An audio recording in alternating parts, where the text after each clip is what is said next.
हम अपने आसपास, दूसरों में, दुनिया में सिर्फ कमियां ही ढूंढते हैं। मन करता है सबको बदल दो, जो कुछ भी हमारे हिसाब से नहीं है उसे बदल दो। पर क्या ये संभव है? क्या सब कुछ बदलना संभव है?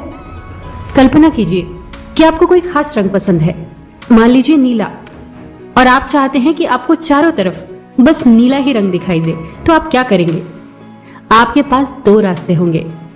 आप अपने घर की हर चीज को नीले रंग से रंग देंगे, और अगर आप किसी खास ओहदे पर हैं तो आप अपने गांव को या शहर को भी नीले रंग से रंगना चाहेंगे। पर क्या ये इतना आसान होगा? कितना विरोध सहना पड़ेगा और कितना धन खर्च होगा, सोचिए। या आप दूसरा रास्ता अपना सकते हैं। आप अपनी आंखों पर नीले रंग का चश्मा पहन सकते हैं, फिर आपको हर जगह नीला ही नीला दिखाई देगा। बस ऐसा ही है आभार का नजरिया भी, जो पूरी दुनिया को बदलने की कोशिश नहीं करता, बस खुद के नजरिए को बदलता है।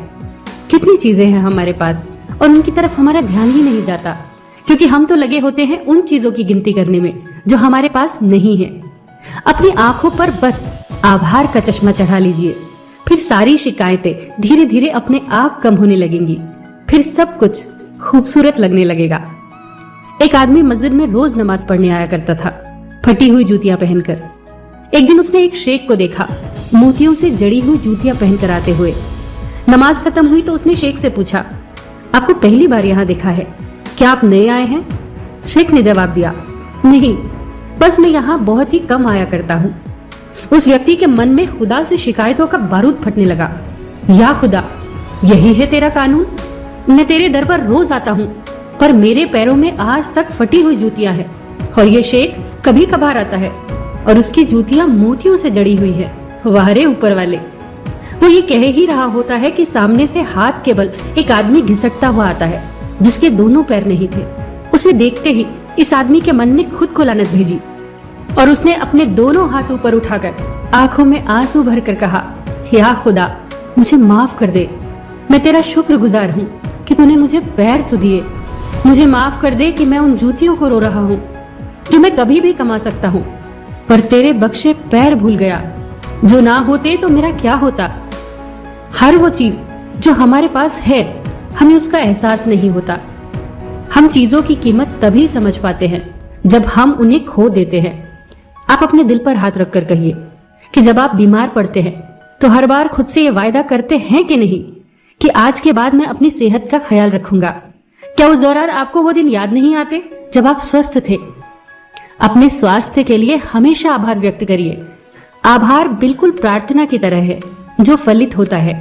आभार उन वस्तुओं का मूल्य हमेशा हमें याद दिलाता रहता है जो हमारे पास है। ईश्वर ने हमें 36,400 सेकंड्स उपहार में दिए हैं रोज। क्या उनमें से हम कुछ सेकंड्स धन्यवाद देने के लिए नहीं बिता सकते? धन्यवाद देना, कृतज्ञ होना एक सकारात्मक नजरिया विकसित करता है। आप हर उस चीज को धन्यवाद दे सकते हैं जो आपको आराम देती है, खुशी देती है। जैसे खाना खाने से पहले हम किसानों को धन्यवाद दे सकते हैं। उन्हें 2 क्षण के लिए याद करिए कि कितनी मेहनत से वो अनाज उगाते हैं। तब आप अनाज को वेस्ट कभी नहीं कर पाएंगे। आप अपने बिस्तर को धन्यवाद दे सकते हैं। आपकी सारी थकावट आपके बिस्तर पर आराम करने के बाद दूर हो जाती है। आप अपनी चप्पलों को धन्यवाद दे सकते हैं। कल्पना करिए कि आप चिलचिलाती धूप में नंगे पांव चल रहे हैं और धूप आपके पैरों को जला रही है। अचानक से कहीं से चप्पलें आ जाती हैं। सोचिए आपके पांव को कितना आराम मिला होगा।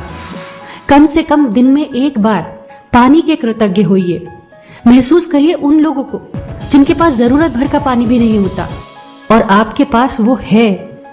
दिन में कुछ क्षण जरूर निकालिए आभारी होने के लिए, धन्यवाद देने के लिए, शुक्र करने के लिए। उन लोगों का आभार भी व्यक्त करिए जिन्होंने आपका जीवन आसान बनाया। उन कठिनाइयों को भी धन्यवाद दीजिए जो आपको जीवन में कुछ नया सिखा कर गई। आपने अपने आसपास कुछ ऐसे लोगों को नोटिस किया होगा जो हर चीज के लिए शुक्रगुजार होते हैं। उनकी जिंदगी से शिकायतें धीरे धीरे कम होने लगती हैं। उनके चेहरे पर संतुष्टि भरी मुस्कान होती है। ये आभारी होने का ही जादू है जो हमारे नजरिए में जादुई परिवर्तन लाता है। बहुत ही सच्ची और खूबसूरत पंक्तियां हैं जो दिल को छूती हैं। कई पैरा तो नंगे फिरदे, सिर ते लब्बन छावा, मैनू दाता सब कुछ देता, क्यों ना शुक्र मनावा। दुनिया को आभार की नजरों से देखिए, वो आपको बहुत ही खूबसूरत लगेगी। फिर मिलेंगे दोस्तों अगली कहानी के साथ। तब तक के लिए अपना ख्याल रखिए और हमेशा मुस्कुराते रहिए।